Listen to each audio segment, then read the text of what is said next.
Imagine this. It is the very last day of school. The halls echo with laughter, yearbooks filled with silly messages, and everyone saying their final goodbyes. But what if those goodbyes were not the end? What if they were the beginning of something much darker? Behind the excitement, shadows linger. A stranger's signature appears in your yearbook. A voice outside your window calls your name in the dead of night. A man you should have ignored follows you home, waiting for the right moment to strike. A quiet classmate leads dangerous intruders through a hidden fence. These are not just stories. These are real accounts of terror, chaos, and the horrifying truth that sometimes the last day of school is not a celebration at all. Welcome to The Price Paid, where true horror is revealed, where the laughter of graduation turns into screams, and where innocence dies in the shadows. If you are brave enough to keep listening, hit that subscribe button now, because what you are about to hear will haunt you long after the school bell rings for the final time. It was supposed to be one of the happiest days of my middle school years. The last day of 8th grade carried that strange blend of excitement and sadness, as if you were standing on the edge of something new while saying goodbye to what you had always known. Everyone was running around, trading signatures and writing silly notes in each other's yearbooks. Teachers tried to keep order, but in a school of more than 1,000 kids, chaos was impossible to avoid. Books passed through countless hands, pages filled with jokes, goodbyes, and the kind of messages only kids that age would think were meaningful. When I finally got my yearbook back, I flipped through eagerly, looking for notes from my closest friends. But my excitement stopped cold when I saw something strange. Underneath a familiar face was a name I didn't recognize. Samuel Robinson III. The message he left wasn't a joke, wasn't friendly, wasn't even normal. It simply read, "Hags, I'll be seeing you again." My stomach tightened. I had never spoken a single word to Samuel. I barely even remembered seeing him in the halls. Yet here was his handwriting, carved into my yearbook, like a promise I never wanted him to make. I tried to dismiss it. Maybe he was being weird. Maybe it was meant for someone else. The year was over, and I wasn't going to see him again anyway. Let go of me! That night, I had a sleepover with my best friends in the basement. We are not going to let We go. stacked up snacks, blasted video games, laughed until our throats were sore. My parents slept 3 floors above us, leaving us alone with our little world of Doritos and Call of Duty. The night felt safe, contained, ordinary. Then, just before 2 a.m, we heard it. A knock. Not at the front door, not at the garage, at the storm door in the basement. The sound froze us all. None of us moved, listening to the strange rhythmic tapping. My friend Kieran made the worst mistake possible. He called out, asking who was there. Whoever was outside now knew exactly where we were. A long silence. Then a voice high-pitched, almost cheerful, floated through the night. "Come around to the back door." My chest tightened as dread slithered into me. It sounded like a teenager, but not one of us. Not a friend. My friends, still drunk on excitement, urged me to go check. Against every instinct screaming in my body, I crept upstairs. Through the narrow window beside the back door, I saw him. His face materialized under the dim light. My jaw nearly hit the floor. It was him, Samuel Robinson III, the same boy who had written that message in my yearbook hours before. He stood there smiling, waving at me like we were old friends. My friends, oblivious, reached for the door handle. I shoved their hands away. My voice cracked as I explained. Their faces changed from excitement to unease. Samuel didn't move away. He tilted his head, motioning me toward the kitchen window. My pulse pounded, but I slid it open just a crack. His eyes glimmered with something off, something wrong. "So," he said softly, "you got my message." His tone was calm, almost gentle, but his words landed like ice. He rambled about how he had always watched me, how we could have been good friends. My lips muttered agreement I didn't mean, desperate not to anger him. Then I asked the question that chilled me to the bone. "How do you know where I live?" His smile froze. He didn't answer. Before I could backtrack, my friend David blurted out, "You're a creepy stalker. Get lost." The change was instant. Samuel's expression twisted, his face contorting into pure hatred. His cheerful voice was gone, replaced with a shriek filled with venom. He screamed about how he hated my friends, how we should all die, spitting out things he should not have known, details about my life, sure? even about my ex-girlfriend. Keep up the My good work. skin went cold. Then he lunged at the window. His hands clawed at the frame, trying to force it open. His face was an animal snarl, spit flying as he cursed. My friends and I shoved the glass shut, locking it just in time. He banged on it, Over and over, the sound like bones snapping against the night. The commotion finally woke my parents. They stormed downstairs, demanding answers. The moment Samuel saw them, he bolted into the darkness. My father ran after him, but returned minutes later shaking his head. Gone. Vanished into the night. The next morning, my parents called the school. That was when the most disturbing truth unraveled. Samuel had been expelled weeks earlier. His yearbook picture had been printed before his removal, which explained why he still appeared. He had no reason to be on campus, yet somehow he had slipped inside just to leave me that message. Worse, when the school tried to track him down, they discovered something terrifying. Samuel and his family didn't seem to exist. Their address led nowhere. Their phone numbers were disconnected. He was a ghost who had walked the halls of my school, signed my book, and appeared outside my home. To this day, I don't know how he found me, how he stood outside my door like he belonged there, or why he chose me. All I know is that the memory of his smile through the glass still wakes me at night. And every time I look at that yearbook, the words he wrote feel less like a harmless note and more like a curse. The last day of senior year is supposed to be a celebration, the kind of night you remember for the rest of your life. For me, it nearly became the night I died. Our tradition at the university was clear. Once finals were done, seniors gathered at the clock tower in the center of campus, a massive courtyard where hundreds, sometimes thousands of students would drink, laugh, and burn off the weight of years of hard work. The final night of classes in May 2019 was no different. The courtyard was packed shoulder to shoulder with people, everyone cheering and shouting like the world had no consequences. Among us was Garrett. I need to be clear about Garrett. He wasn't just another drunk friend, not just some guy who partied too hard. Garrett was volatile. He liked people to know how crazy he could get, and he wore his aggression like armor. If there was a fight to be had, he'd be the first to throw a punch. We had all tolerated it, because that was Garrett's identity. But that night, his recklessness nearly cost me everything. We left the clock tower late, weaving through city streets to get back to our off-campus house. The streets weren't empty. The city had its share of homeless people, most of them strung out or lost in their own haze, and usually harmless. But as we crossed one of the intersections, one man locked eyes with us. His movements were erratic, his voice loud and broken, words spilling from his mouth like riddles. He planted himself in the crosswalk, blocking our way, ranting like some twisted guardian of the street. Most of us tried to avoid him. We curved our steps, made space, hoping he would lose interest. But Garrett wasn't built to walk away. He hurled insults at the man, his voice sharp, challenging. We have to go "Get the hell out of the street! Stop bothering people!" His words sliced through the night, and the man snapped his head toward him. His body stiffened. His eyes lit up with something wild. He advanced, slow but certain. The rest of us jumped in, creating a barrier, trying to drag Garrett back. For a moment, it worked. The man stopped, muttering to himself, his rage cooling into paranoia. But Garrett broke free. He sprinted at the man full force, screaming. The homeless man stumbled, his nerve faltering, and ran into the shadows. Garrett stood there laughing, triumphant, like he had scared off a monster. We didn't laugh. None of us liked the look in the man's eyes before he disappeared. We continued walking, trying to shake the unease. A few blocks later, I looked back. He was there, not close but close enough, following. When we slowed, he slowed. When we turned, he turned. His voice rose from the distance, promising revenge, muttering things none of us fully understood. One phrase stuck with me. "You made a big mistake." My skin prickled. I told the group we couldn't lead him to our house. Everyone agreed, except Garrett. Garrett broke off again, sprinting toward the man. Once more, the figure retreated into the night, melting into the shadows. Garrett came back laughing like he was playing some kind of sick game. We made it home. We thought that was the end. The house was loud with celebration again, music blasting, laughter filling the rooms. At some point, drunk and exhausted, I stumbled outside to grab my food delivery. The air was colder now, sharper, sobering. That was when I saw it. The side gate, usually tied shut with a piece of twine, was wide open. Every nerve in my body screamed at me to go back inside, to lock the doors and wake my friends.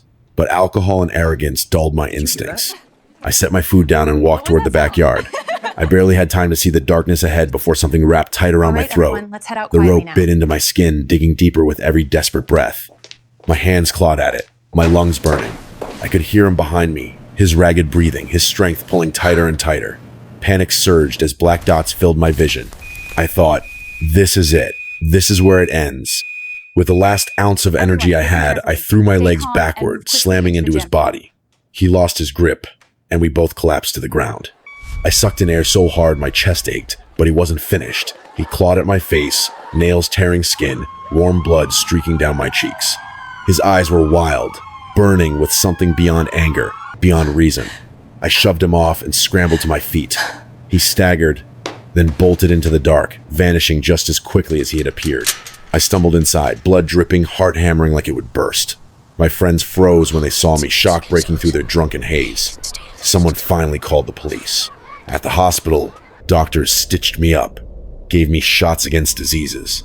My reflection haunted me.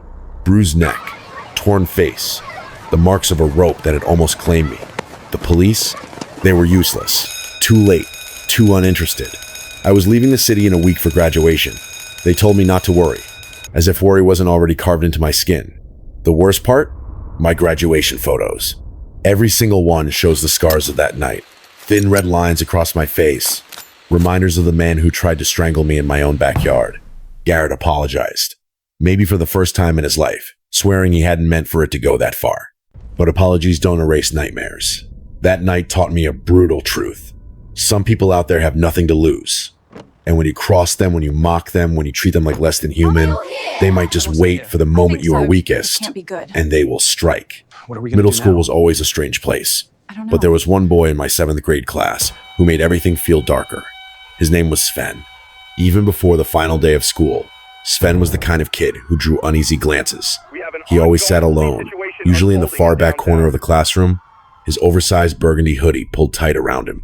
His uniform never changed: cargo shorts, hoodie, the same expressionless stare. He rarely spoke, but when he did, his voice was unnaturally deep, jarring enough that other kids mocked him. He didn't laugh, didn't join games at recess, didn't try to belong. I remember the whispers, stories about him cutting worms open at recess, standing by the fence at the edge of the schoolyard for hours, staring into the woods. Some swore he talked to someone beyond the fence, though I never saw it myself. I just knew he was different, a shadow moving through the halls while everyone else was bathed in the light of childhood innocence. The last day of school was supposed to be harmless fun. In our big school, students often swapped classrooms, sneaking in to play jokes on teachers. Most teachers knew and pretended not to care. That day, I found myself in one of the few classes Sven also attended. My friends had left for other rooms, so it was just me, a sea of unfamiliar faces, and Sven. He was restless. That was the first thing I noticed. His foot tapped against the floor, a fast, nervous rhythm that didn't fit his usual stillness. His eyes darted across the room like he was tracking someone or several someones. I told myself not to look at him, but I couldn't shake the chill crawling down my spine. The class was noisy, students laughing, pretending to work on some year-end reflection worksheet. Our teacher, Miss Bell, smiled faintly, but I could sense tension in her movements. She walked to her desk, picked up the phone, and turned her back to us. A minute later, another teacher appeared in the doorway. They spoke in hushed whispers just outside, their voices sharp but controlled. Something was wrong. They came back, their eyes scanning the room. Without saying anything to the class, they approached a few specific kids. They leaned in close, speaking quietly, then ushered them out. The rest of us tried to act normal, but the air shifted. I knew something was happening. My chest tightened, and I watched Sven out of the corner of my eye. He was staring, his jaw tight, his hoodie pulled higher, as if to disappear into himself. Moments later, the fire alarm screamed through the building. The shrill sound jolted everyone to their feet. Miss Bell didn't even flinch. She calmly told us to line up and head outside. As we moved, I glanced back at the second floor. For the briefest second, I saw movement in a window. A shadow, too deliberate to be a reflection, vanished as quickly as it appeared. My blood ran cold. The building should have been empty. Outside, the field filled with students, grouped by homeroom. The fire alarm kept shrieking. Teachers tried to keep us calm, their voices strained. I scanned the crowd, searching for my friends, trying to pretend everything was normal. But then, the sirens came. Not one, not two, an entire line of police cars barreled into the parking lot. Officers jumped out and rushed into the school. No hesitation, no questions, just urgency. Whispers spread fast. Some kids laughed nervously, others stood silent. Teachers avoided our questions. After what felt like hours, They told us school was dismissed early. No buses. Parents had to pick us up. It was over, just like that, and no one explained a thing. At home, I pressed my parents for answers. They looked uneasy, but finally told me what they had heard. According to the school, several kids who didn't even belong there had somehow gotten inside. Miss Bell had discovered alarming objects in one of their backpacks, things no child should be carrying. Tools that hinted at something far worse. Rumors spread that they planned to set the school on fire. The part that hollowed me out was what came next. My mother said Sven had been the one to let them in, slipping them through the side fence during recess. It was a detail that made too much sense. His constant presence at the fence, his quiet conversations no one else could confirm, the tapping foot, the darting eyes that last day. I never saw Sven again. He didn't return the next year. His desk remained empty, his name no longer called. But sometimes, when I pass a schoolyard fence or hear the distant wail of a fire alarm, I think of him. And I wonder what would have happened if the teachers hadn't noticed, if the police had arrived a few minutes too late, if the plan had unfolded as intended. It was the last day of school. It should have ended with laughter, with yearbooks, with freedom. Instead, it ended with a reminder that sometimes evil doesn't come from outside. Sometimes it sits quietly in the back of the room, waiting for its chance to open the door. The last day of school is supposed to be a threshold between childhood and freedom, between one chapter and the next. For most people, it is a day filled with laughter, nostalgia, and excitement for what comes next. But for a handful of unlucky students, that day has carried something darker, something that twisted joy into terror and left scars that never healed. These stories share a chilling pattern, as though the final bell doesn't only signal the end of school, but the start of something sinister lurking beneath the surface. The first story began like so many others with yearbooks and goodbyes. The joy of finishing 8th grade should have ended with pizza parties and the promise of summer. Instead, one boy received a message from someone he barely knew, a message that would chase him into the night. Samuel Robinson III signed his yearbook with a phrase that was both casual and ominous. "I'll be seeing you again." It should have been nothing, just another scribble among dozens. But when Samuel appeared outside his house that very night, pounding at his windows, his smile stretching into something hateful, the line between coincidence and obsession shattered.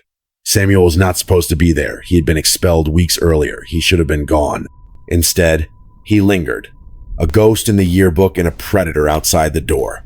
Proof that sometimes the people you overlook are the ones who see you most clearly.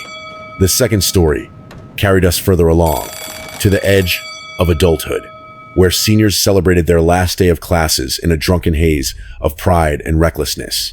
Among them was Garrett, a friend who thrived on confrontation. When a homeless man stood in their way, most of the group avoided him. But Garrett, intoxicated by both alcohol and ego, couldn't resist provoking him. That decision turned a strange encounter into a hunt. The man followed them through the streets, his words muttering threats like a curse. By the time they reached their house, they thought they had escaped. But evil waits for the right moment. Later that night, when one student walked into his backyard alone, a rope tightened around his throat. The homeless man had returned, stronger and more violent than before, trying to choke the life out of him. Only by sheer luck and desperate struggle did he escape. His scars became permanent reminders that not every danger can be laughed away, and that mocking the wrong stranger can summon violence into your own home. The third story echoed the same eerie pattern. The last day of school, a strange student, and a plan hidden beneath the noise of celebration. Sven had always been different, an outsider who lived in silence and shadows. His quirks were the kind students whispered about but never confronted. On the final day, his behavior changed. He tapped his foot, scanned the room, jittering with unease. Moments later, teachers whispered to each other, quietly removing students, and then the fire alarm sent everyone outside. Police swarmed the building, revealing the truth intruders had entered the school, carrying objects that suggested an attempt to burn it down. Rumors spread that Sven had let them in through the side fence, a gate he always lingered near. He disappeared after that day, leaving only the unsettling possibility that he had been planning something far worse than anyone could imagine. These three tales, told by different voices, share a haunting unity, each unfolded on a day that should have been filled with innocence, the last day of school. Each began with joy and routine, yearbooks, traditions, pranks, celebrations. Yet in every case, beneath the surface, darkness was waiting. A boy expelled but still present, watching from outside. A stranger provoked, turning his rage into violence. A quiet classmate, perhaps more dangerous than anyone realized, opening the gate for chaos. What makes these stories terrifying is not only the violence or the fear, but the fact that they happened when defenses were down. On the last day, teachers are relaxed, students are distracted, parents assume safety. That vulnerability allows shadows to slip in, and when they do, laughter can so easily become screams. Together, these accounts remind us that endings are not always clean. The last day of school is not always a neatly tied bow, a doorway into freedom. Sometimes, it is the moment the mask slips, the moment danger reveals itself, the moment innocence is shattered.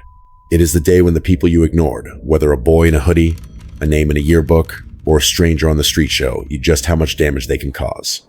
In the end, what lingers from these stories is not just fear, but awareness. They teach us that the last day is not immune to danger, and that evil doesn't wait for convenient timing. It slips into our most joyous days, our celebrations, our traditions, and turns them upside down. What began as a page in a yearbook, a party at a clock tower, or a harmless prank in a classroom became something far worse. The final lesson is simple, but chilling. Never assume that safety comes with familiarity. The people around you, the moments you think you control, can unravel in an instant. And when that day is supposed to be the last, it might just become the one you never forget for all the wrong reasons. The last day of school is supposed to mark a celebration. A day when you throw your books into the air, hug your friends goodbye, and walk into the freedom of summer or the next stage of life. But these stories prove that sometimes what should be joyful endings can turn into chilling nightmares. They reveal how easily safety can shatter when shadows slip into the cracks of ordinary moments. Samuel Robinson III was not supposed to be there. Expelled weeks earlier, he should have been a forgotten face in a yearbook. Instead, he turned up at the door of a student's home. His message no longer just words on a page, but a threat in the flesh. His presence transformed a fun night with friends into hours of fear. His disappearance leaving questions that still haunt the boy who lived through it. Garrett's story was different, but equally terrifying. A reckless insult hurled at a man with nothing to lose turned into a hunt. The stranger's anger became rope around a throat, claw marks on a face, scars in graduation photos. The lesson was clear. When you provoke darkness, it may follow you home and strike when you least expect it. Some dangers cannot be laughed off or ignored. They demand respect, even from those who believe themselves untouchable.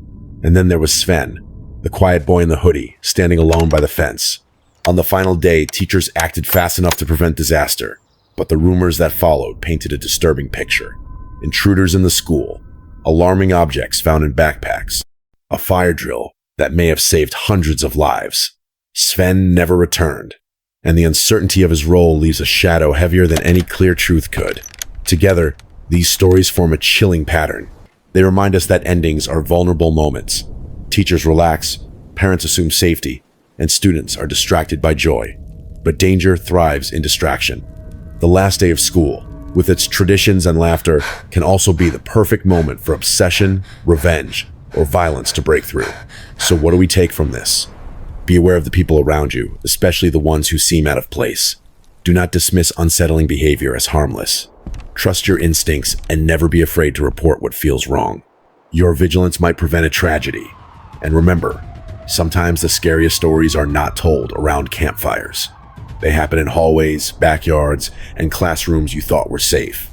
If you want more true stories that expose the price of ignoring the warning signs, then subscribe to The Price Paid.